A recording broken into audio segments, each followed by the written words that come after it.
Donc merci à tous d'être ici. Puis bienvenue à ce talk. Je propose qu'on lance les festivités dès maintenant.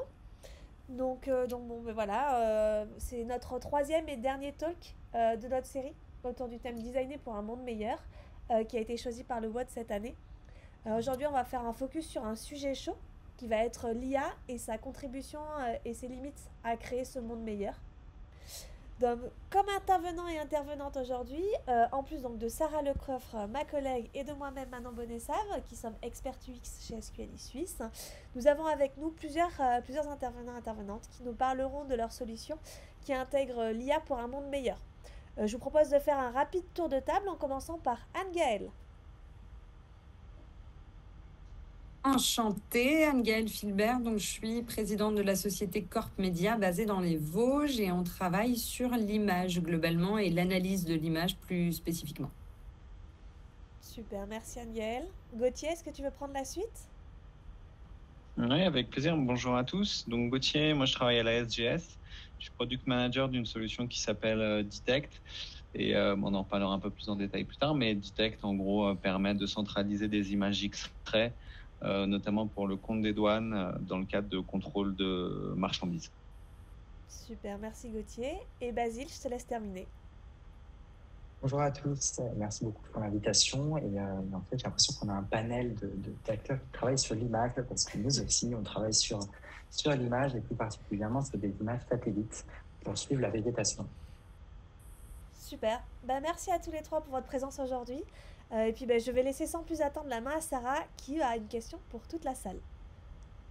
Oui, merci Manon. Et avant de vous dérouler cette revue de place on a cherché des exemples d'IA pour un meilleur monde, je voudrais commencer par une question pour vous. Est-ce que vous avez en tête des exemples d'usage de l'IA dans votre quotidien aujourd'hui ou des solutions que vous avez rencontrées jusque-là? On va voir la détection des feux. J'imagine que c'est la détection des feux de forêt. Encore d'autres personnes en train de taper. Dans le médical, ouais. On va avoir un exemple un peu médical, en tout cas sur un domaine santé.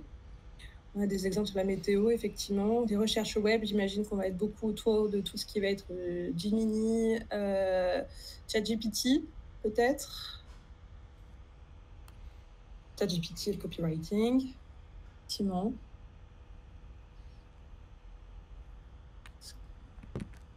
Je crois que quelqu'un est encore en train de taper du texte.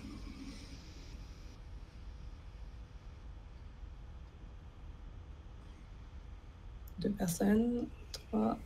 Siri, effectivement. Les assistants sur des thématiques légales, ouais, bien sûr. Sur la revue de code, j'imagine effectivement qu'en tech, ça aide aussi beaucoup. Super, ça fait pas mal d'exemples. Et donc moi, j'en ai plusieurs pour... je vais passer peut-être attendre, on va passer au premier. Plusieurs en fait qui vont être que je rallie en fait à la thématique designer pour un monde meilleur, qui est la thématique du vote de cette année.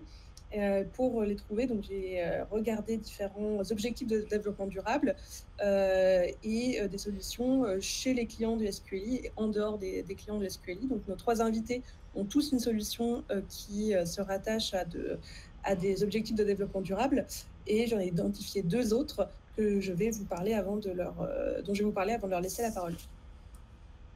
Le premier exemple, qui parlera notamment peut-être à Nicole que j'ai vu dans la salle, c'est Intelligence Emploi, qui est un programme prioritaire lancé fin 2018 par France Travail. France Travail, c'est le nouveau nom de Pôle Emploi. Donc c'est une collaboration France Travail et le gouvernement français. C'était un budget avoisinant les 50 millions d'euros pour les 3 premières années de recherche. Et ça vise à intégrer durablement l'intelligence artificielle dans l'approche de France Travail pour amener les publics vers l'emploi. L'usage de l'IA se retrouve petit à petit partout dans les services pour les demandeurs d'emploi, mais aussi pour les entreprises qui recrutent et surtout pour les outils internes des conseillers. j'ai quelques exemples d'IA ou de solutions d'attaque qui sont en POC, en tout cas qui l'étaient chez France Travail. Par exemple, utiliser l'IA générative pour rédiger des offres d'emploi plus pertinentes. Donc, c'est en se basant sur les offres qui ont été déjà pourvues sur les sites Pôle emploi, proposer des améliorations dans le corps de texte ou dans les balises tags de compétences recherchées pour améliorer l'annonce, et interroger également la personne qui est en train de rédiger l'annonce sur certains avantages salariaux que l'entreprise pourrait proposer pour voir si c'est pertinent, si elle peut effectivement les proposer, et auquel cas les mettre en avant dans l'offre pour se distinguer peut-être des autres et être plus attractif. Notre type de piste qui a été explorée du point de vue candidat, ça va être l'analyse automatique du CV pour extraire les compétences clés et faire du matching avec des compétences recherchées sur un certain nombre de fiches de postes. Et ce matching de compétences, il est suggéré à l'utilisateur, mais également à son conseiller. Donc le conseiller, quand il reçoit le CV de la personne qui suit, va pouvoir essayer de trouver plus d'offres qui seraient cohérentes avec le profil, qui est lié à des notions, par exemple, de où est-ce que la personne se vit, quelles sont les compétences soft skills et hard skills du candidat. Donc, un outil à la fois pour le demandeur et pour le conseiller Pôle emploi. On a également un troisième exemple de recherche d'intégration de l'IA sur un domaine plutôt prédictif. C'est quel temps va prendre une offre pour être pourvue au regard de différents facteurs socio-économiques du bassin dans lequel va s'inscrire la candidature. Pardon, pas la candidature, l'offre d'emploi. Donc, ça regarde combien de temps ont mis des offres jugées similaires à être pourvues sur des périodes qui peuvent être comparées, donc par exemple sur les années précédentes, ou les mois précédents, pour se rendre compte de est-ce que l'offre semble attractive et est-ce que l'offre a des chances d'être rapidement pourvue ou non, et auquel cas potentiellement aller vers des améliorations de cette offre.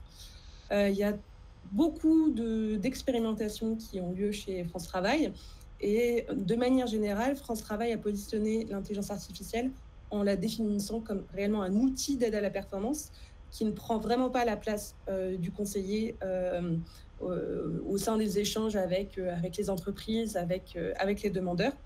Et donc, du coup, les différentes initiatives visent à explorer, à améliorer certains nouveaux processus ou améliorer d'anciens processus pour les rendre plus performants. Un autre exemple de solution IA détectée, trouvée au sein de, cette fois-ci du côté suisse, ça va être le cas de la solution Virtuosis IA. C'est une technologie qui s'intègre à Microsoft. Elle a d'ailleurs reçu le prix de la meilleure startup Microsoft en 2023 parce qu'elle s'intègre à Teams. Et la promesse, c'est de traquer le burn-out et le conflit en milieu professionnel pour aller vers plus de bien-être. Donc le principe, c'est une analyse du ton de voix et du vocabulaire lors des visios, lors des échanges, lors des appels, pour détecter différentes formes de tensions potentielles entre des participants, ou même plus individuellement se rendre compte s'il y a des changements dans les manières de s'exprimer des individus à travers le temps, pour essayer de détecter s'il n'y aurait pas des difficultés d'intégration, de santé mentale, également aussi il pourrait y avoir des troubles plutôt de santé cérébrale également, sur cet axe-là.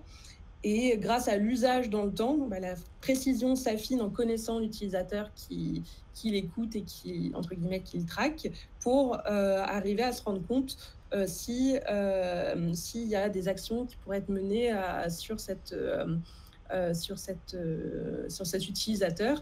Et donc, toutes ces informations-là génèrent des formes de tableaux de bord qui sont à l'usage de profils tels que des managers ou des services RH pour essayer derrière de mettre en place des actions pour travailler au mieux-être, au bien-être des équipes.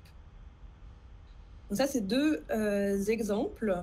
Ce second exemple donc, se rattache plutôt à bonne santé et bien-être ou travail décent et en croissance économique. Donc, c'est deux ODD de développement durable. On en a un troisième qui va vous être présenté par Anne-Gaëlle. Je vais lui laisser du coup la main. Hop. Je vais rouvrir le micro. Rebonjour. Corp Media existe depuis 2018. L'origine de la société et du business, c'était de proposer des régies de production vidéo mobile, multicam, simplifiées au maximum pour que n'importe qui puisse faire de la captation vidéo et du streaming en qualité, on va dire, semi-pro, sans compétences techniques particulières. Notre cible de départ, c'était la collectivité territoriale et particulièrement les conseils municipaux pour pouvoir les filmer et les diffuser sur Internet sans complications et avec un coût abordable pour les collectivités. 2018, 2019, 2020, tout s'est très très bien passé. 2021, un peu moins. 2022, c'est la catastrophe avec l'Ukraine, l'inflation, etc. On perd nos clients puisque notre solution n'est plus prioritaire, en tout cas dans leur ligne de budget. Donc, on se doit de pivoter et je me dois de trouver une solution pour sauver l'activité de la boîte, mes collabs et tout le reste. Donc, je suis partie de nos compétences et j'ai dans mon équipe deux personnes extraordinaires, un ingénieur en réseau et un docteur en traitement du signal et génie informatique spécialisé dans l'analyse d'images et le montage automatique en environnement complexe. Donc avec ce qu'on savait faire, je me suis dit qu'il serait rigolo d'utiliser nos compétences. En fait, c'était une vanne au départ pour le divertissement pour adultes. Donc de dire, on fait des régies mobiles vidéo pour les collectivités territoriales, on reprend la même techno, on fait de l'analyse d'images et on fait du montage automatique pour un usage plus de 18 ans. Et que les gens puissent se filmer dans leurs ébats amoureux avec une IA derrière. On l'a fait et le produit existe, mais il n'est pas vendu pour différentes raisons. Et tout ceci nous amène au sujet, donc l'IA pour un monde meilleur. Puisque les travaux qu'on a fait dans l'analyse d'images pour le développement d'une solution de divertissement pour adultes nous a permis d'identifier qu'on était capable de trouver des individus dans des images, d'analyser leur interaction pour pouvoir les qualifier d'interaction à caractère sexuel ou pas. En fonction de ça, on a également identifié la possibilité de pouvoir caractériser par l'analyse automatique des actes de pédocriminalité par différence morphologique. Mais c'est encore pas ce sujet-là qui m'amène. Le sujet qui m'amène, c'est l'analyse d'images dans le cadre des échanges qui sont faits entre les adolescents. Alors les adolescents, on va dire que la cible, c'est 8-15 ans. Pour pouvoir déterminer s'il s'agit d'images et d'échanges appropriés, l'idée étant de les protéger de la cyberviolence quelle qu'elle soit. Donc cyberharcèlement, cyberhaine, cyberracisme et également les utilisations de nudes, de contenus à caractère sexuel qui peuvent être échangés. Donc aujourd'hui, on a la possibilité avec un scrapping des données, de pouvoir procéder à une première analyse de l'image qui a été, j'allais dire, nos capacités techniques ont été détournées pour pouvoir faire de la prévention. Donc, on a je veux bien que tu passes à la seconde slide. Voilà.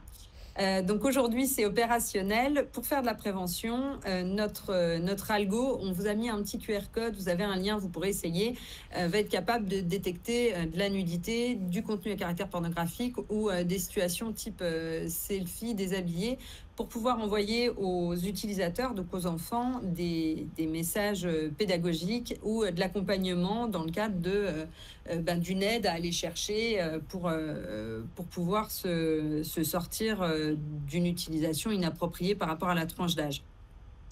Demain, dès 2026, on est en train de travailler pour enrichir l'algo, pour être capable de détecter également les problématiques de racisme avec une analyse d'images, j'allais dire, contextuelle. Typiquement, on va pouvoir analyser les messages textes c'est plutôt Sophia Antipolis et le CNRS qui s'occupent de la sémantique et de la détection de haine en ligne, quelle qu'elle soit, homophobie, racisme et autres réjouissances. Donc on va pouvoir faire l'analyse texte grâce au travail de l'INRIA Sophia Antipolis, et nous on va compléter avec l'analyse d'image. L'idée étant de protéger les enfants toujours de tout type de cyberviolence, et également de faire la détection d'enfants qui seraient en état de détresse psychologique avec des automutilations, scarifications, brûlures qu'on serait capable de détecter et du coup de prévenir, ou en tout cas d'accompagner les enfants une fois que ces problématiques sont détectées. Donc pour nous aujourd'hui, l'IA on entend tout sur le sujet, mais en ce qui nous concerne, l'IA est vraiment un outil de protection et c'est pas neutre, puisqu'il s'agit effectivement de protection de l'enfance. Je ne sais pas si j'ai été trop longue, trop courte. C'est bien, Gaëlle. Merci beaucoup. Merci pour ce troisième exemple. D'ailleurs, je vais enchaîner sur des exemples chez SQLI pour laisser la main à Gauthier. Je vais laisser la main en premier à Gauthier, et ensuite on enchaînera avec la solution NetCarbon. Donc Gauthier, je te laisse ta parole. Merci. Donc effectivement, je vais parler un petit peu de ce qu'on fait avec Detect. Peut-être un petit historique. Detect, c'est une solution qui a été initialement lancée en 2014, donc il y a une dizaine d'années, avec l'objectif initial de permettre, notamment aux douanes, qui sont, on va dire, nos clients les plus fréquents, de centraliser l'ensemble des images qui pourraient scanner au sein d'un centre de contrôle. Pourquoi ? Parce que, vous le savez peut-être ou pas d'ailleurs, mais les douanes, quand des containers ou des camions arrivent sur le territoire, elles scannent une partie ou toute la partie ou la totalité des camions,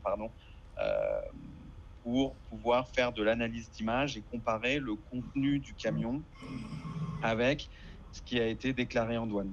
Ça leur permet d'identifier soit des fraudes, donc tout ce qui est, on va dire, collecte de revenus sur le déclaratif, mais aussi des menaces comme le trafic de drogue, le trafic d'armes, le trafic d'êtres humains, etc.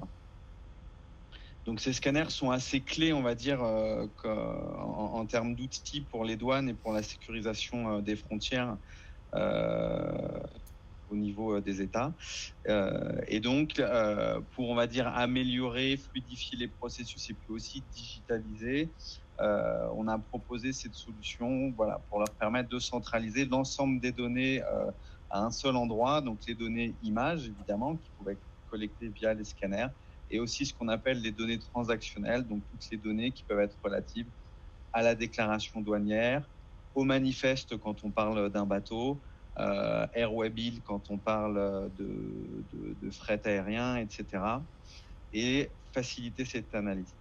Évidemment, au fur et à mesure qu'on avançait dans la réflexion avec l'émergence de l'intelligence artificielle, comme il y a des volumes qui sont importants quand on parle de port, quand on parle de transit, etc., pour les aider en apportant de l'automatisation, on a réfléchi à utiliser l'IA. Au début, de manière très basique, on a fait surtout on va dire, des proof of concept pour voir ce qu'on était capable de faire. Et on arrivait dans un premier temps à détecter des contenus homogènes, hétérogènes au sein d'un container. Et puis, la technologie avançant, on a utilisé de plus en plus l'IA pour faire de l'analyse d'images automatisée. Et aujourd'hui, on a une version de notre IA qui nous permet de d'écrire, en fait, de prédire le contenu de la déclaration sur la base de l'image. Donc, c'est assez intéressant de pouvoir prédire le contenu de la déclaration uniquement sur la base de l'image parce qu'ensuite, on peut comparer cette analyse-là, ce résultat d'analyse, avec la déclaration réelle faite par l'importateur. Donc ça nous permet ensuite d'avoir un calcul de risque vis-à-vis de la déclaration pour dire, bah voilà, sur la base de cette image, effectivement, ça paraît être en conformité avec la déclaration. Ou alors, attention, on identifie des choses qui ne sont pas déclarées, ou alors on identifie des quantités qui sont supérieures à ce qui a été déclaré, et alerter les douaniers. Donc ça, on va dire que ça va les aider sur la partie fraude en termes de déclaration douanière, et donc les aider à collecter les taxes de manière plus optimale. L'autre partie que j'évoquais, c'est donc la détection de menaces, et on arrive aussi à faire de la détection d'armes, de la détection de drogue, en fait de la détection d'anomalies plus exactement au sein des containers. Faire de la détection de menaces, c'est plus compliqué parce que les gouvernements sont très réticents à partager ces données-là, soit parce qu'il y a des enquêtes en cours, soit parce que aussi ce sont des données qui sont considérées comme étant des données de sécurité nationale. Donc entraîner l'intelligence artificielle à être performante sur les menaces particulièrement est un vrai challenge. On y arrive avec des modèles qui peuvent, on va dire, extrapoler la menace sur la base de peu de données rencontrées. Donc voilà un petit peu comment fonctionne notre IA. Ensuite, une fois, on va dire qu'on a développé ces modèles, qu'on les a testés, qu'on est satisfait de la performance, il faut évidemment les mettre en production et aussi les rendre lisibles pour un utilisateur qui n'est pas forcément on va dire, à l'aise avec la notion d'intelligence artificielle, mais en tout cas qui est un expert en termes d'analyse d'image. Et donc c'est là où effectivement on a travaillé en collaboration avec l'équipe de Manon pour pouvoir rendre l'output de nos modèles le plus digeste possible pour l'utilisateur, et aussi de manière à ce que ça s'intègre le mieux possible dans le workflow existant d'analyse d'image. Voilà, je pense à peu près avoir tout dit. Manon, tu peux me compléter si jamais, n'hésite pas. Non, mais je pense que tu as dit l'essentiel. Effectivement, nous, notre but, ça a été vraiment de rendre compréhensible l'output de l'IA. Et puis, on en a profité également pour travailler sur tout ce qui va être interface. Donc, on parle là de Detect plutôt cargo. Mais voilà, il y a d'autres solutions chez vous aussi. Et donc, l'idée, c'était aussi d'homogénéiser ces différentes solutions et puis d'avoir potentiellement aussi un parcours utilisateur qui puisse intégrer plusieurs solutions en même temps. Donc voilà, c'était vraiment en tout cas un plaisir de travailler et de travailler encore, parce qu'on travaille encore ensemble, sur ces thématiques-là. Et sur plaisir partagé. Et sur une autre thématique, cette fois-ci, on n'est pas sur les douanes, mais on est sur le changement climatique. On a un exemple avec Net Carbon. Donc, je laisse la main à Basile. Rebonjour. Je vais introduire rapidement le sujet. Comme on le sait tous, aujourd'hui, il y a trop de CO2 dans l'atmosphère. Alors, il faut évidemment réduire nos émissions de CO2, mais il faut aussi augmenter la captation de carbone. La captation de carbone, c'est un peu moins connu. Pourtant, l'impact de la captation de carbone est juste énorme. Aujourd'hui, à peu près 30% de nos émissions de CO2 sont déjà absorbées par la captation de carbone et plus précisément par une technologie extraordinaire qu'est la photosynthèse. Donc concrètement, en fait, les végétaux qui sont autour de la Terre aujourd'hui absorbent 30% des émissions de CO2 liées à Gather Town, 30% des émissions de CO2 liées aux habits que je porte aujourd'hui ou à l'ordinateur que j'utilise. Donc concrètement, en fait, on est déjà accompagné et aidé par la nature. Et cette végétation a des super pouvoirs. Elle va prendre le CO2 et elle va le transformer en oxygène. Et nous, l'oxygène, on aime bien ça. Donc concrètement, on sait qu'on a une technologie extraordinaire qui est là pour nous aider, qui est la végétation. Et le gros problème et le gros point sur lequel on travaille au quotidien, c'est que pour être en capacité de s'améliorer, il faut pouvoir se mesurer. Concrètement, quand on a lancé le projet, donc Net Carbone, il y a un peu plus de 2 ans et demi, 3 ans, on a été assez surpris de voir qu'il y avait quasiment pas de méthode pour mesurer combien de CO2 est absorbé par la végétation. Du moins, pas de méthode qui permettait d'avoir une vision d'ensemble homogène partout sur Terre d'un problème qui est planétaire. Donc, la façon de pouvoir le mesurer, c'est forcément d'avoir une vision homogène et globale.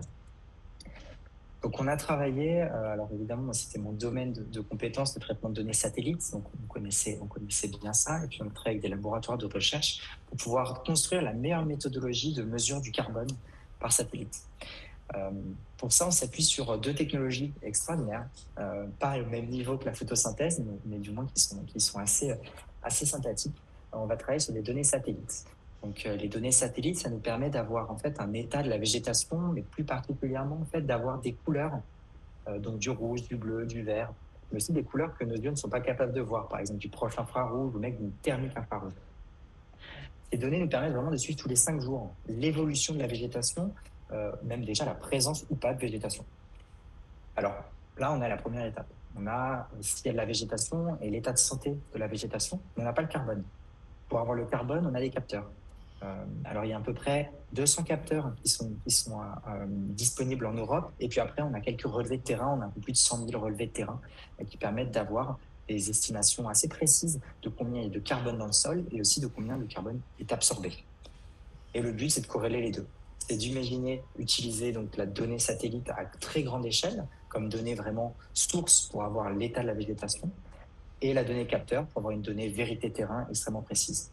Et c'est ce qu'on a construit aujourd'hui, pas tout seul, avec l'Agence spatiale européenne, avec l'INRAE, avec le CNES. C'est cette capacité à pouvoir mesurer le carbone partout sur Terre. Et aujourd'hui, plus précisément, on le propose à 2 typologies d'acteurs, au territoire, qui ont la nécessité de pouvoir faire un état des lieux sur leur captation de carbone et après de pouvoir s'améliorer, ainsi qu'au monde agricole. Donc, par exemple, les coopératives agricoles, les filières, on va accompagner sur toute cette stratégie d'augmentation de la captation de carbone pour qu'on puisse ensemble avoir un environnement avec davantage de végétation, avoir une atmosphère un peu plus sain, du moins un changement climatique un peu moins impactant, et puis on l'espère un jour avoir un moment le choix entre des produits qui absorbent du carbone et des produits qui en absorbent moins et que ça soit beaucoup plus transparent pour nous, consommateurs. Alors ici, on a parlé d'IA, mais on n'a pas parlé encore de la collaboration avec SQLI. Ça, c'est tout le travail qu'on a fait techno avec plutôt des laboratoires et aussi avec le soutien avec toute l'équipe qui est très top au sein de Carbone. Le gros problème, c'est qu'on a une super techno, c'est top, mais si personne l'utilise, ça sert à rien. Donc il faut qu'on puisse avoir une technologie qui soit utilisée le plus largement possible. Encore une fois, on peut absorber du carbone partout, sur une collectivité, une ville comme Paris, une métropole comme par exemple Bordeaux, mais aussi un gestionnaire d'infrastructure. On travaille avec Vinci par exemple, une coopérative agricole, une filière. Donc il faut que ça puisse être vraiment répandu partout, cet enjeu qu'est la captation de carbone et qu'on puisse tous faire en sorte d'en absorber plus. Donc pour ça, il faut un outil qui soit agréable à utiliser. Ça, c'était la première collaboration qu'on a eue, c'est vraiment de pouvoir, on est justement, on parlait du XUI, c'est clé. C'est clé, la technologie est importante, mais si personne l'utilise, ça ne sert à rien. Donc c'est clé de pouvoir avoir une interface qui soit agréable. Ça, c'était la première collaboration qu'on a pu avoir avec SQLI. Donc, c'est passé dans le cadre de l'accompagnement Microsoft Environmental Accelerator. Ce qui nous a permis en fait d'avoir un premier un premier design de l'application qu'on a après eu plaisir à coder, à mettre en forme et qui vit aujourd'hui maintenant sur le net carbone en fait et qui est utilisé par nos clients.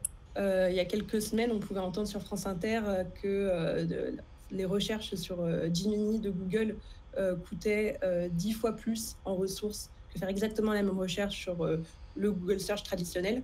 Alors, on se rend compte qu'il y a de plus en plus de gens qui commencent à se déplacer de Search à Gemini ou à utiliser ChatGPT ou d'autres modèles équivalents.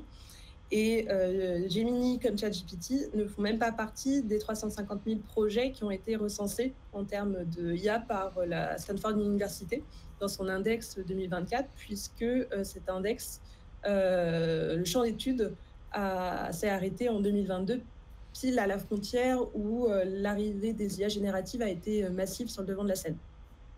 Donc, intégrer l'aspect écologique, la vigilance et la préservation des ressources dans le développement des IA, ça devrait certainement être au cœur des réflexions et des priorités pour viser à ce qu'elles soient de vraies solutions pour un monde meilleur plutôt qu'un outil au risque d'être un outil de destruction accélérée. Mais ce n'est pas du tout impossible et je vais finir sur une note très positive puisqu'il y a des entreprises qui font des démarches pour avoir des IA propres. On a un exemple à donner, la startup Hugging Face, qui a mis ces problématiques au cœur de sa démarche en développant des outils pour calculer sa propre empreinte carbone afin de la travailler et de réduire celle-ci dans ses produits et services qui sont open source. Donc, elle serait arrivée grâce à ces trackers dans ses projets, dans son code, dans ses infrastructures, et également aux actions qu'elle a prises suite à toutes ces détections, à ce que son modèle qui s'appelle Bloom émette 95% de moins de CO2 que ses concurrents actuels. Dans ses concurrents actuels, il y a notamment ChatGPT, et comparé à ChatGPT, il serait 30 fois moins polluant pour une complexité comparable. Donc il y a quand même des choses à faire. Après, on peut quand même se poser la question, est-ce qu'on devrait du coup forcer tous les éditeurs et fournisseurs à faire de même que GameFace et à traquer et à travailler sur leur modèle propre, peut-être par exemple en établissant des seuils, ou voir est-ce qu'on peut également s'interroger sur le fait de limiter l'application de l'IA à des secteurs très précis et à forte valeur responsable, comme là par exemple on a pu le voir, des solutions qui visent à un monde meilleur ou à en tout cas un bénéfice global. Je vous propose de s'arrêter sur la